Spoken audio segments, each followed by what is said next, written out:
can I tell you something that's bothering me about you? I said, yes. He said, Daddy, why is it that you don't want the foreigners to own businesses here? Why is it that you don't want them to own businesses here? They're looking for money for their children also. I said, okay. I said, can Daddy teach you an example in the next 8 days? She said, fine. We go to Dubai on holiday with my kids. I block off one day. I get them all visas to Ethiopia. I pay. My office fills in every form. I pay 30,000 rand. I tell my kids, come. We jump off in Ethiopia. I said, we're going into Ethiopia for 5 hours. I want you to tell me, do you see a South African with a shop there? They say, fine, Daddy. My daughter says, of course there will be South Africans with shops. I said, I'll give you 1,000 rand for every South African with a shop you will see in Ethiopia.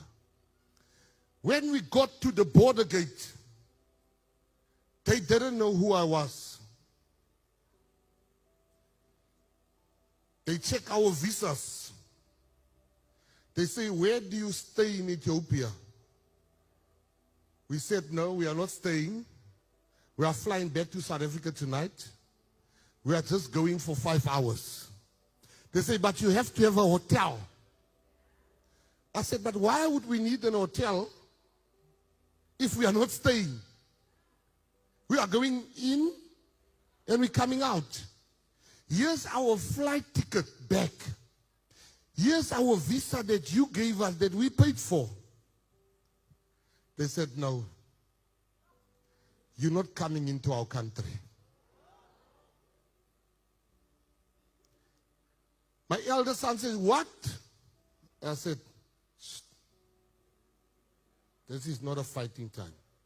This is a lesson time. They refused to let my family into Ethiopia. With all the papers, having paid for a visa. They gave us the visas. And the Ethiopian government refused for us to go into Ethiopia. And I said to my kids, let's go back. I didn't tell them I'm a minister. I didn't need to tell them I'm a minister because I wanted to impart a lesson to my children that when their father says, Abba Hambe here, it's because their father behaves no different than what these people that wants to take over our country is behaving in their country. I'm a minister. They can check that on the screen. But they didn't want me in the country. My son is a successful businessman. My children, it flies back.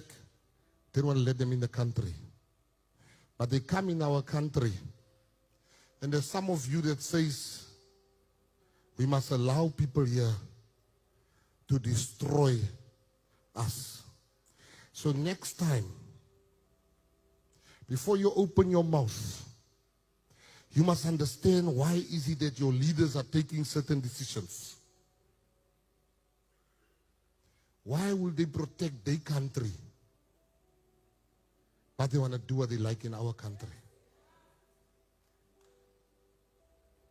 But the main lesson I want to impart with you tonight, you fight where you should learn.